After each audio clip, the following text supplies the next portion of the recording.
Assalamualaikum warahmatullahi wabarakatuh. Halo mahasiswa, selamat datang pada pembelajaran perbankan minggu kedua. Pembahasan kita pada minggu ini mengangkat topik mengenai ruang lingkup perbankan. Bank merupakan perusahaan yang bergerak dalam bidang keuangan. Dapat kita definisikan secara umum, bank adalah badan usaha yang menghimpun dana dari masyarakat dalam bentuk simpanan dan menyalurkan kembali kepada masyarakat dalam bentuk kredit atau dalam bentuk lainnya, dalam rangka meningkatkan taraf hidup rakyat banyak. Usaha perbankan meliputi 3 kegiatan, yaitu menghimpun dana, menyalurkan dana, dan memberikan jasa bank lainnya. Kegiatan menghimpun dana berupa mengumpulkan dana dari masyarakat dalam bentuk simpanan giro, tabungan, dan deposito. Biasanya sambil diberikan balas jasa yang menarik seperti bunga dan hadiah sebagai rangsangan bagi masyarakat. Mahasiswa, tujuan jasa perbankan sangat penting dalam membangun ekonomi suatu negara. Jasa perbankan pada umumnya terbagi atas 2 tujuan. Pertama, sebagai penyedia mekanisme dan alat pembayaran yang efisien bagi nasabah. Untuk ini, bank menyediakan uang tunai, tabungan, dan kartu kredit. Ini adalah peran bank yang paling penting dalam kehidupan ekonomi. Tanpa adanya penyediaan alat pembayaran yang efisien ini, maka barang hanya dapat diperdagangkan dengan cara barter yang tentunya memakan waktu. Kedua, dengan menerima tabungan dari nasabah dan meminjamkannya kepada pihak yang membutuhkan dana, berarti bank meningkatkan arus dana untuk investasi dan pemanfaatan yang tentunya lebih produktif. Bila peran ini berjalan dengan baik, ekonomi suatu negara akan meningkat. Tanpa adanya arus dana, maka uang hanya berdiam di saku seseorang. Orang tidak dapat memperoleh pinjaman dan bisnis tidak dapat dibangun karena mereka tidak memiliki dana pinjaman. Mahasiswa, tahukah Anda? Ada berbagai jenis bank. Ada bank berdasarkan fungsinya, ada bank berdasarkan kepemilikan, dan bank berdasarkan badan hukum. Bank berdasarkan fungsinya seperti bank sentral, merupakan bank yang diberikan tugas oleh pemerintah untuk mengatur dan mengawasi kestabilan kegiatan-kegiatan lembaga keuangan. Bank Indonesia merupakan bank sentral yang ada di Indonesia, yang mana merupakan bank independen. Tujuannya adalah mencapai dan memelihara kestabilan rupiah. Yang kedua adalah bank umum. Bank umum adalah bank yang melaksanakan kegiatan usaha secara konvensional dan atau berdasarkan prinsip syariah yang dalam kegiatannya memberikan jasa dalam lalu lintas pembayaran.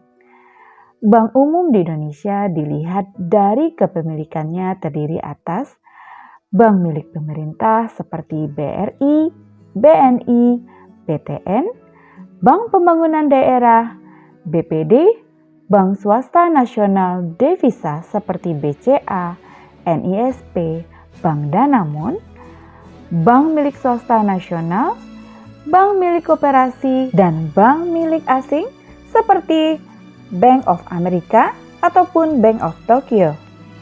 Berikutnya adalah bank syariah. Secara umum, bank syariah memiliki peran yang sama dengan bank konvensional, yaitu menghimpun dan menyalurkan dana kepada bank syariah. Namun perbedaannya adalah bank syariah merupakan bank yang menjalankan kegiatan usaha berdasarkan prinsip-prinsip syariah. Untuk lebih lengkapnya, kita akan pelajari nantinya pada pertemuan ke-13. Terakhir adalah BPR. Bank Perkreditan Rakyat adalah bank yang menerima simpanan hanya dalam bentuk deposito berjangka, tabungan, dan atau bentuk lainnya yang dipersamakan dengan itu. Mahasiswa, berikutnya adalah bank berdasarkan kepemilikannya, terdiri dari bank pemerintah. Bank pemerintah yaitu bank yang mana modal dan keuntungannya dimiliki oleh pemerintah seperti Bank BRI, Bank BSI, ataupun Bank BTN. Kemudian adalah bank swasta. Bank swasta adalah bank yang kepemilikannya atau modalnya merupakan milik swasta dan juga keuntungannya milik swasta. Berikutnya ada bank asing, yang mana bank luar yang membuka cabang di dalam negeri. Terakhir adalah bank campuran, merupakan bank yang kepemilikan sahamnya dimiliki oleh beberapa badan hukum dalam negeri ataupun luar, contohnya OCBC, NISP. Yang terakhir adalah bank berdasarkan badan hukum. Jenis bank yang mana berdasarkan bentuk hukumnya terdiri dari bank perorangan, bank persekutuan, dan juga bank koperasi.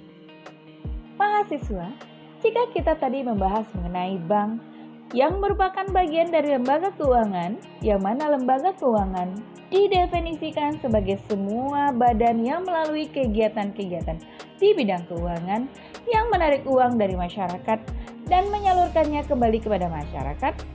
Lembaga keuangan juga menyalurkan kredit kepada nasabah atau menginvestasikan dana dalam bentuk surat berharga di pasar keuangan atau kita kenal sebagai financial market. Lembaga keuangan juga menawarkan bermacam-macam jasa keuangan, mulai dari perlindungan asuransi, menjual program pensiun, sampai dengan menyimpan barang-barang berharga dan menyediakan suatu mekanisme untuk pembayaran dana dan transfer dana. Selain itu, ada lembaga lainnya, yaitu lembaga keuangan non-bank. Lembaga keuangan non-bank adalah semua badan yang melakukan kegiatan di bidang keuangan yang secara langsung atau tidak langsung menghimpun dana, terutama dengan jalan mengeluarkan kertas berharga dan menyalurkannya dalam masyarakat, terutama guna membiayai investasi perusahaan. Ananda mahasiswa, sekian dulu pembahasan kita pada minggu ini. Ananda bisa mendownload bahan pembelajaran ini pada modul yang tersedia di e-learning dan mengerjakan studi kasus yang diberikan. Sampai jumpa pada minggu berikutnya. Assalamualaikum warahmatullahi wabarakatuh.